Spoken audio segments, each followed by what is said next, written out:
Welcome back to Boilers Extra. I'm Nathan Baird from Indy Star. Sam King from the Journal and Courier. We are coming to you after Purdue's 104-68 victory. First time we've talked to you in a while. Just whooped up on Nebraska here at Mackey Arena.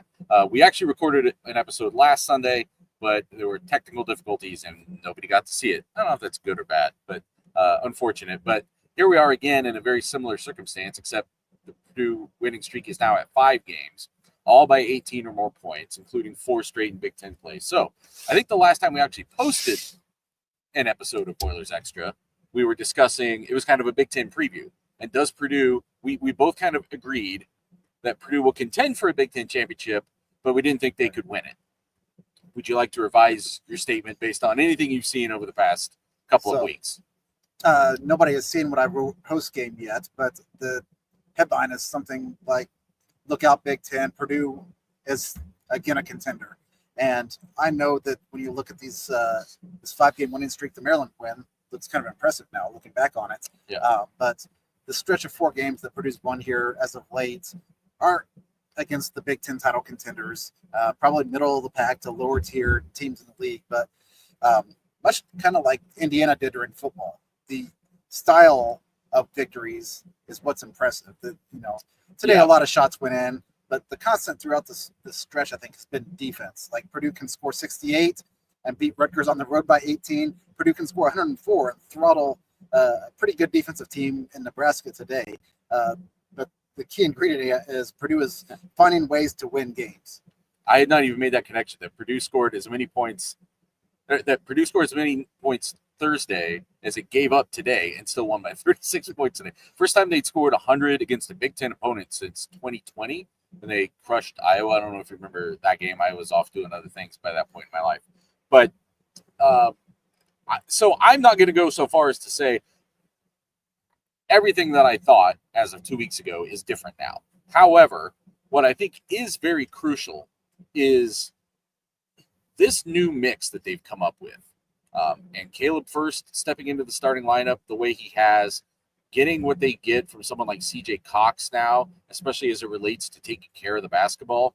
Like those things are changing the fundamental flaws, I guess, for lack of a better term, that we thought might hold Purdue back from being able to contend for a championship. And I think most importantly, those are things that can travel and have traveled. Like, especially the second half of that Minnesota game, especially, but they start off a little slow there, but second half, the Rutgers whooping that they put on there. And Nebraska's a good basketball team, man. Like Nebraska was like, they were like top 15 in the country in adjusted defensive efficiency, I think. 12-3 coming in.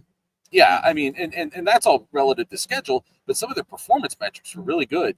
And Purdue just absolutely blew the roof off this place today. I don't know how else to say it. Like, it was the most dominant performance of the season, especially when you adjust for opponent. And they just could do no wrong almost today. Everybody was hitting their free throws, except for, I guess, Caleb Furst missed some early. Everybody's hitting their free throws. Everybody's hitting a three-pointer. The 3-point shooting today, but the way I wrote it after the game too was like, because I had the second question today, and I think you were joking about it before the press conference. You're like, Painter's just going to say, well, when the shots go in, you look good. It's the second how he started the second answer of the press conference today. And obviously he's not wrong, but if Purdue isn't hitting all these 3-pointers today, they still win this game by 20 some points, because they were, all of the things that were happening before and after those shots were what beat Nebraska today, I thought. Yeah, absolutely. It felt there was a 14-0 run like 4 minutes into this game, and it was like, I think it was 10-7, and 3 minutes later it was 24-7, and you're like, where in the world did that come from? And recently Purdue's kind of let teams linger, and part of that is the shot making, but and then really kind of buried teams in like the last 10 minutes of a game. It felt like Minnesota, for example. I felt like Rutgers was the same way, and today it was just from 5 minutes in, Purdue just stomped on Nebraska's throat and put a team away. And I think that's what probably what fans of the last couple of years were accustomed to, but something that really was a step forward for this Purdue team. I do like what Purdue has gotten out of the starting lineup with Caleb Furst, and statistically wasn't his best day, but he has been a guy that's kind of eliminated some of these stretch fours. So, Ace Bailey is a guy that you think should have Caleb Furst's number and really didn't the other day. Dawson Garcia at Minnesota. So he's giving you that. CJ Cox is a guy who really, probably, if we're being honest, his main role should be to pressure the guy with the ball on the perimeter and alleviate Braden Smith a little bit to that degree. And also is a guy who, as we saw today, as we've seen 4 or 5 other times this season, when he gets hot, man, it's like a microwave. He just doesn't stop. No, today he really obviously got into one of those grooves. You could see that he was feeling it, and you hitting those threes, going down and getting that reverse layup. Like you just see, like he goes through these stretches where he's actually pretty quiet.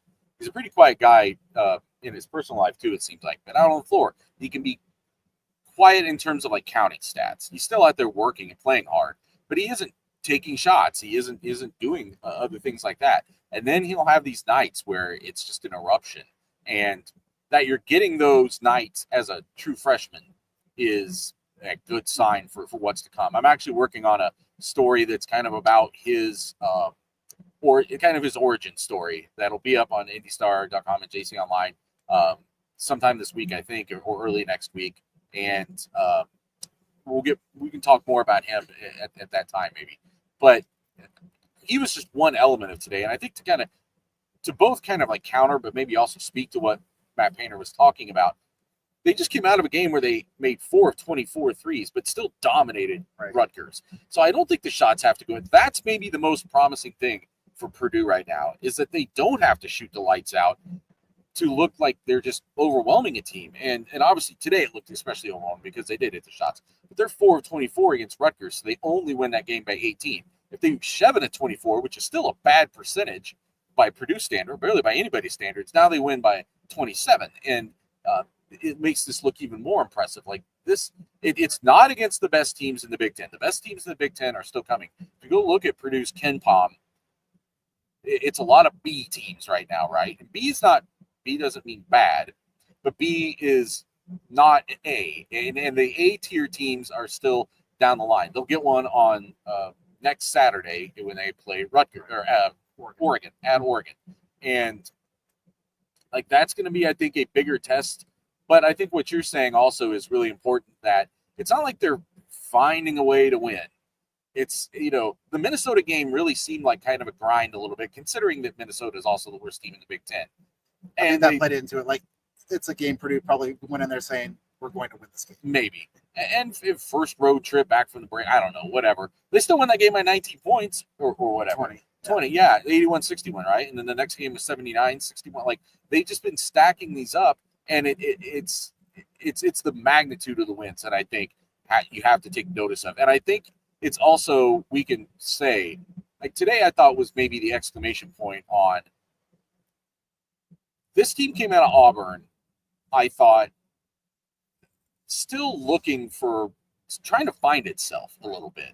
Like now that was an elite team, but you got housed by an elite team. Like you looked like to them what Nebraska looked like today, kind of in some ways worse, because it wasn't like Auburn was hitting 57% of its 3-pointers in that game. I don't think they looked like a team trying to find itself, and it didn't mean that they couldn't get there. It just meant that it looked like this process was really going to play out for a while. And then I think this lineup change that Matt Painter made, it has to be credited for what this team is doing right now. It's both, and it's not just what Matt Painter did. It's not a switch that he flipped, because I think Caleb Furst flipped the switch first, no pun intended. And that's what started this spark. When he saw Caleb Furst play the way he did against Toledo in a game where they were otherwise having some he didn't think they played hard enough, he thought, well, let's try that in the starting lineup. And 4 games later, they've just been rolling through people. Yeah, and really that start happened because Caleb Furst matching up with Dawson Garcia was a good defensive matchup for Purdue. And, that's just kind of a case of, taking the ball when it's handed to you and running with it. And, like I said, statistically, Caleb Furst didn't have a great game today, probably, but he still did some good things. But he's averaging, something like 4 more rebounds a game during this last 4 games, giving you a couple more points a game. And sometimes that just comes with being on the floor 28 minutes versus being on the floor for 4 minutes, getting pulled off, coming back in and playing another 4 minutes later. Getting those consistent minutes sometimes helps guys get in the groove. And now you're in a situation where, through kind of trial and error, I think through these first 12 or so games of the season, you've now started 10 or 11 different guys. You've played a lot of different guys in different roles. And now, whatever happens, because foul trouble is going to happen at some point, somebody's going to be off on some given night, you can just plug and place guys into several different spots, and they're all familiar kind of with wherever you want to place them. CJ Cox said today, the reason he kind of was in the starting lineup, he thought he gave Purdue a second ball handler when teams started to pressure Braden Smith in the backcourt. And now you can't do that because you just throw it to the other guy and he can bring it up the court. There's a lot of different, I guess, variety now with what this Purdue roster has, which kind of seemed, I kind of wrote this just 2 weeks ago, 15 days ago. People were asking Matt Painter, can you compete for a Big Ten title with 3 scorers and really nothing behind that on a day where 3 players combined for like 74 of the 83 points. So, and he was kind of like, yes, you can, because you have 3. I think probably realistically, he probably would have said yes, because we have more than 3 players. You guys just haven't seen it yet. Well, although number one, yes, you can when you have 3 scores. Like today, those 3 guys combined for 44 points, I think. 19 for Lawyer, 8 for Smith, 17 for Kaufman-Renn. But then more importantly, Kaufman-Renn has 7 assists, no turnovers. Smith has 14 assists, 3 turnovers. He's at, I think, 4.8 assists per assist to turnover ratio over the last 5 games. Like, that's what's crucial. And they didn't, and tonight, I think they only gave up 4 offensive rebounds the whole game. Like, those are the crucial things. And I remember writing that night that, I think I agree with Matt Painter that I don't think they need to go find this elusive 4th scorer. They need to get, now, it would help them if they had some guys coming off the bench who were getting open shots and they just weren't falling. Miles Colvin had that problem. Jakari Harris had that problem. Cam Heidi's had that problem. Like, they had this kind of run where a lot of guys were having that happen at the same time. And certainly it helps you if defenders have to respect them. But it wasn't, in some of those cases, it was guys who were proven to be good shooters and the shots just weren't falling in that stretch. But I agreed with Matt Painter that if you don't turn the ball over and you don't get slaughtered on the offensive boards, which there were some teams that really crashed the offensive boards on them, then you don't have to come out and have an amazing offensive night. You can fundamentally give yourself a more secure foundation to go out and get these wins. And tonight, I think it was 36-15 or something like that they outscored combined points off turnovers and second chance points. Like, again, take away the 3-point shooting, like just those sort of everyday things, the things that can travel the most, the effort things, the attention to detail things, those really have been sustaining them, I think, through this stretch. Yeah, and be remiss we didn't mention the defense on some of the league's elite scores during the stretch. We mentioned on the pod that you didn't see, Martinelli and Barnheiser last week. Yeah. Obviously, Harper and Bailey at Rutgers. Bryce Williams today was 2 of 8, I think. Guys averaging around 20 points a game. So you're really eliminating the top scorer or top scorers on some of these teams. And right now, kind of daring other guys to beat you and living with help defense on those guys and things of that sort. And I think Purdue's kind of really found a formula and also a lineup that works because as much as Zach Edey helped last year by being a rim protector and being a guy that forced people to have to settle for jump shots and 3-point shots, and then he was going to get the rebound pretty much every time. You've got something kind of a little different wrinkle where Trey Kaufman-Renn can press those guys out away from the basket underneath, or Caleb Furst can make these guys have to be a little bit uncomfortable because he's 6'10" and can move a little bit. It's a different dynamic than probably what Purdue fans are used to compared to recent years, but it's a formula that right now looks like it's probably the best for this team as it's kind of designed right now. So I think this week presents kind of a unique challenge the week ahead because, from talking to the players and Painter yesterday, they're not putting much stock in the fact that this is a longer road trip and you got to play 2 teams on the road and all that stuff. Like, they're not putting much stock in that, but it is a unique challenge in that you don't usually in the middle of Big Ten play have to learn opponents for the first time.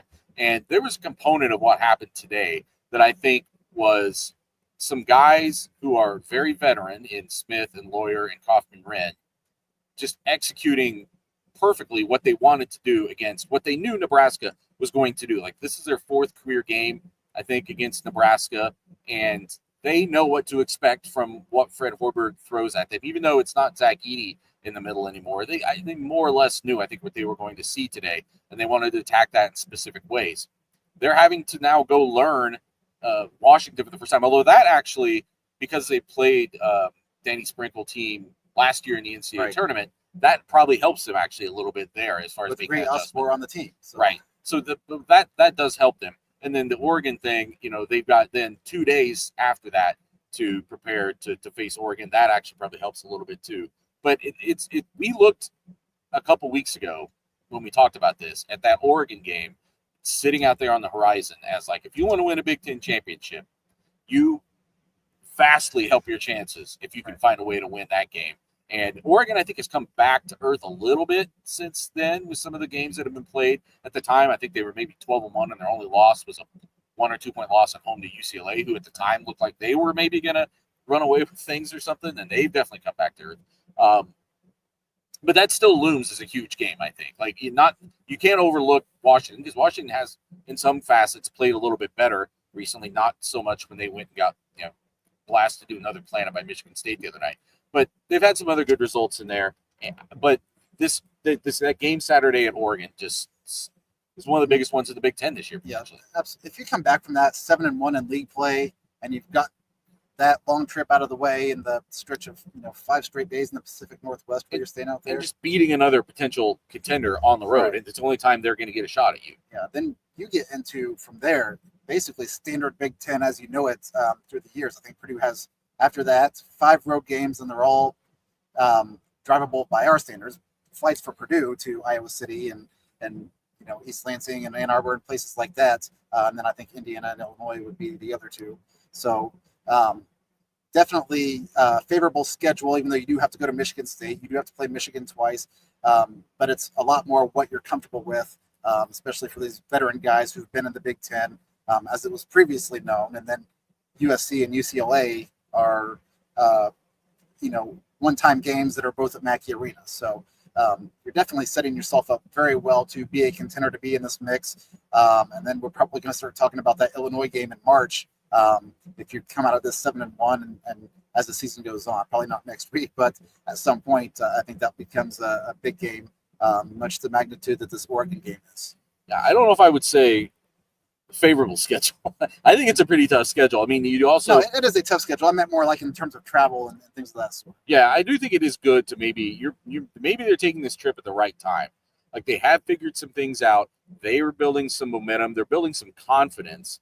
And this could be a good time to get this trip while other than Daniel Jacobson appears to be at full health, and that maybe that's a good time to take this trip before classes have gotten too deep into this semester. Like, those sorts of things, maybe that syncs up well for Purdue, but it is still a tough road. I mean, Michigan looks really, really strong. They do have to play them twice. Obviously, the only time they play Illinois is in Champaign. I believe the only time they play Michigan State is in East Lansing. Do they come back here? Correct. So, I mean, those 2 alone are really tough. And I remember us talking at the time a couple weeks ago in that preview about how that's not the case for like a team like IU, right? Like, they have a lot of those best teams coming to Assembly Hall, I think. Yes. So it's just a quirk of how the schedule works out for teams this year. But they've clearly put themselves. I want to talk a little bit more about Caleb Furst, because he really does seem to. Is it correlation or causation, right? Because it's not like Braden Smith hasn't played great, and probably in some facets would have kept playing great no matter who was at that spot for Purdue, right? And Trey Comperman today had just an awesome game. This is one of the best games I've ever seen him play, and it was only 17 points, but like I think the 6 boards were huge too, because we were talking a couple weeks ago about how he had to start helping on the rebounding. Yeah, well, the 7 he was just automatic today on those floaters, and that just kills an opponent, I think. Like, because that's not really necessarily a high percentage shot for a lot of guys. Like, for him, it can be, but for a lot of guys, it's not. You're like, hey, if you want to put up a floater from 12 feet, do it all day. Like, we'll take our chances. But he was making all of them, and now you got to sink in on him. And now he's just distributing those assists out to Lawyer, out to Cox. But having said all that, like, I did not get to watch Caleb Furst hardly at all, obviously, the last 3 years, the first 3 years of his career. And watching him earlier this season, and maybe it was because you're coming off the bench, it's inconsistent minutes, although his sometimes were more consistent than others. But I just didn't see the same like energy and fight and confidence in that you started seeing in him for whatever reason coming out of Christmas break. Like it does seem like it's something he decided on his own, Right. to come out and assert himself more. And I was trying to ask those questions yesterday, and I remember Trey Rim was like, "No, I think he's always played. You know, he's always been looking for a way that, you know, what's his role? How can he help this team win?" I don't dispute that, but I think it's been palpable. Like watching him down there, you're like, oh, like you notice him instead of where before I thought I sometimes noticed him shrinking from the fight a little bit, frankly. Last year, there were times where just watching him and watching his actions during practice, watching him throughout the long tournament run where you get kind of extended access with some of these guys and you can really delve into conversations with them. There were points where I was just kind of like, do you care about basketball, or is basketball a high priority for you, or are you just, you know, getting your degree here and then going to med school, which is ultimately where he's going to go? And, you know, no disrespect for that, because, you know, not gonna crap on a guy for making a decision that, you know, the world needs a guy like that. So, and I would trust him to be my doctor for sure. But it was kind of like, is basketball important to you the way that it is to some of these other guys? And then talking at the Minnesota game, I asked Fletcher Lawyer about Caleb specifically, and he said, yeah, we've been waiting for him to turn a corner. I've really been on him about turning the corner, and I think he has. And I think what he was kind of referencing was the physicality, the embracing the tough stuff, the defense, the rebounding. He's really challenged some shots at the rim, dunked on Ace Bailey, which is you know, probably not something that people had on their bingo card going into that Rutgers game.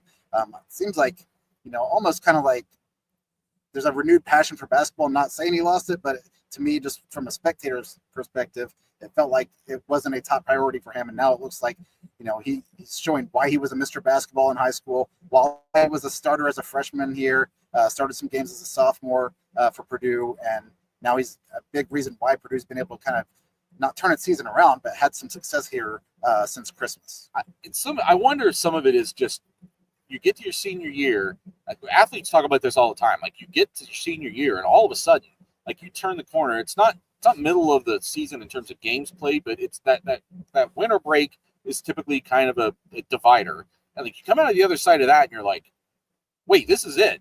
Like this, I'm almost done. Like this thing, how did I get here so fast? I was just coming out of the tunnel the first time. I put these words in his mouth. I'm coming out of the tunnel for the first time. It feels like last week, and all of a sudden, it's going to be senior day in like 6 weeks or whatever. Like it comes up on you very fast. And everybody I've ever covered talks about it that way. And that might be a factor here too, where like you like, okay, well, I got to go. I can't have anything left in the tank at the end of this thing.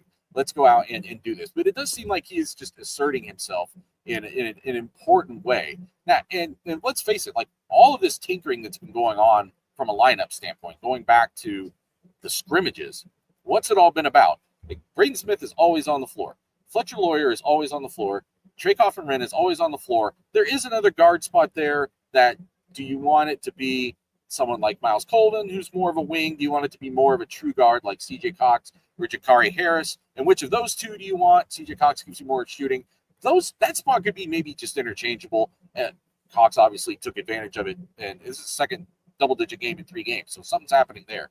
But it's been that other spot. It's been, what do you do to either get the most you can out of the 4 with a true front court guy, either with that being Coffin-Wren next to a center or somebody next to Coffin-Wren, or are you trying someone like Heidi there and kind of just, okay, we're just not going to rebound as well, we're not going to be as physical, we have to make up for it in these other ways. And Painter talking like between Auburn and Toledo, I think he saw that there had to be something more physical. And when Caleb Furst gave him any indication that he could be the one to bring that, he said, all right, let's do that. Let's try that. And fortunately, they were going to play Minnesota next. No offense, Gophers. But that was maybe a game where you could do some experimentation like that. And it's taken off. It's got to sustain. We still got a long way to go here. But we're going to probably be writing stories in March about how that was a pivotal point of the season. Yeah, and kind of to your points, talking to Caleb Furst, after the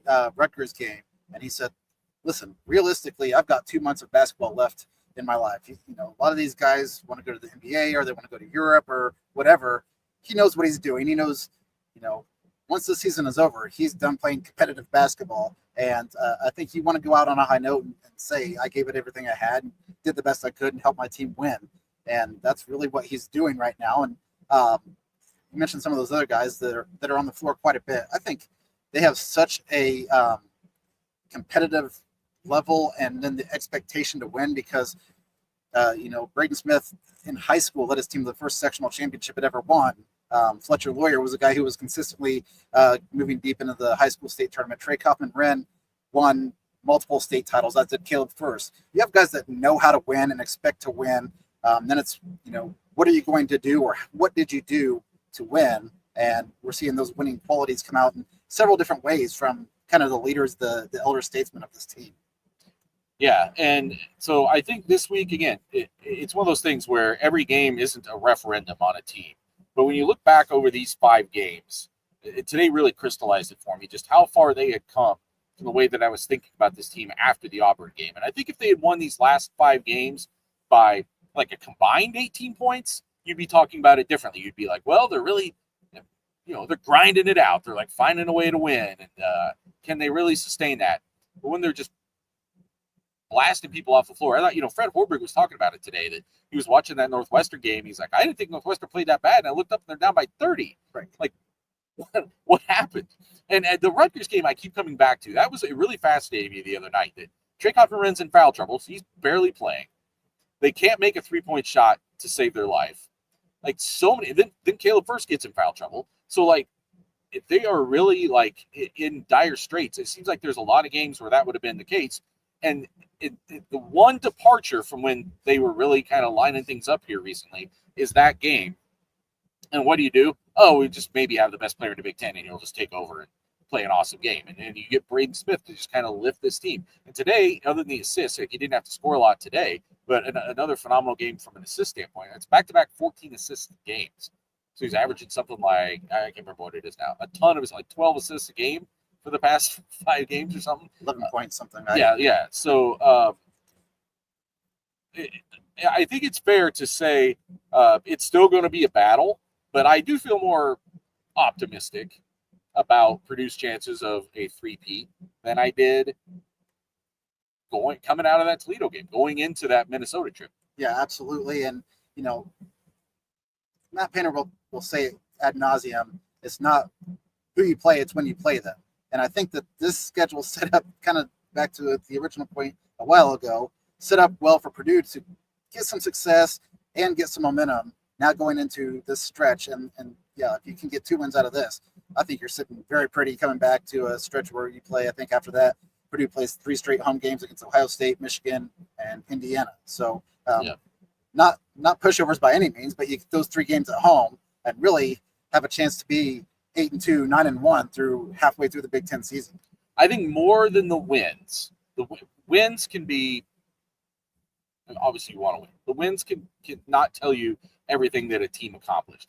More than the wins, it's that they have stopped turning the ball over, and they haven't played teams that force turnovers the same way over these last few games. So again, some of those specific matchups were tough. They're not giving up offensive rebounds, though they also weren't playing Texas A&M. They weren't playing that level of offensive rebounding team. But that they're syncing up. They're syncing up just better performances in the things that had been weaknesses before.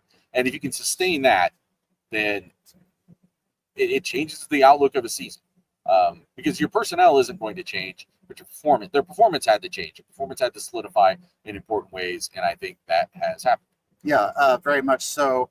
And, I think kind of just back to what I said earlier, it starts with defense, controlling the controllables. You can come out and play hard. It's a word that's probably plastered all over this arena. Play hard every night and do things when shots aren't falling that can still dictate the outcome of a game. And that's where Purdue really honed in. And I think what kind of got this ball rolling a little bit was, like I said, winning the game with 68 points and then turning around and giving up 68. And, one of the quotes that kind of stuck out also from Fred Hoiberg in the postgame was, we shot 48% and we lost by 36 points. I noticed that during the game at one point, like they were shooting over 50% at that point, and like you just couldn't keep up. I was asking about defense the other day too, because I asked Matt Painter. This is in our availability on Saturday. Like, okay, so you just had this nice defensive performance against Northwestern. You just had this nice defensive performance against Rutgers. Two very different kinds of teams, though, and two different sets of athletes that you're measuring up against there. Is there any common ground that carries forward from that defensively? And he flipped it around and was like, well, yes, but actually it's mostly that we're not turning the ball over, and that's letting us play defense. Like they're not giving up the transition baskets that they were giving up in some of their losses. They're able to set their defense. That's giving them a better chance to defend and rebound. A lot of it comes back to the turnovers. And there's going to be spikes. There's going to be another game this year where they go on the road, they play a really good team. That team turns up the intensity and gets the better of them that night. Like that's going to happen. But I think if you can, if that happens against, if you had said coming in the season that's going to happen against Oregon, you would have thought, oh, well, that probably actually doesn't kill their chances of winning a Big Ten championship.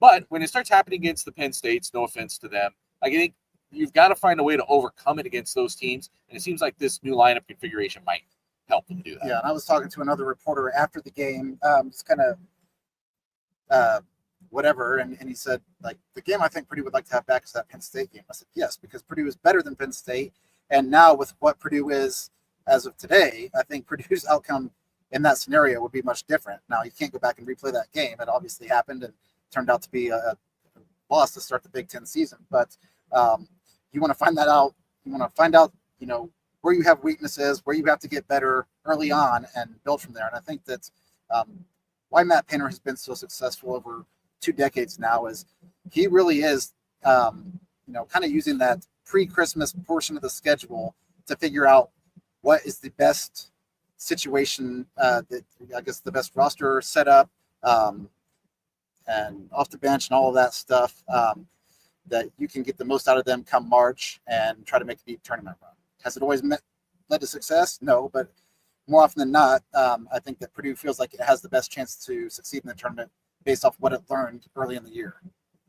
That's going to wrap it up from Mackey Arena. I have to go home and get packed up for this West Coast trip. I'll be out there for 5 days, whatever it is. I'll be at both of those games. So I'm excited about that. I've never been to Washington State, never been to Eugene. I think that's going to be fun. It's your third trip out west since like late September.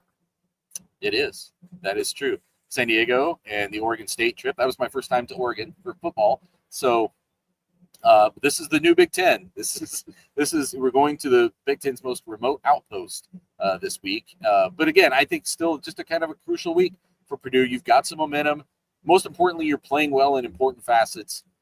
Can you sustain it? Can you now take it on the road against, whenever Oregon stumbles recently, that's still a really talented team against a really good coach that's had big success before. Can you keep it going? So for Sam King, I'm Nathan Baird. We will talk to you again after I come back from the Pacific Northwest.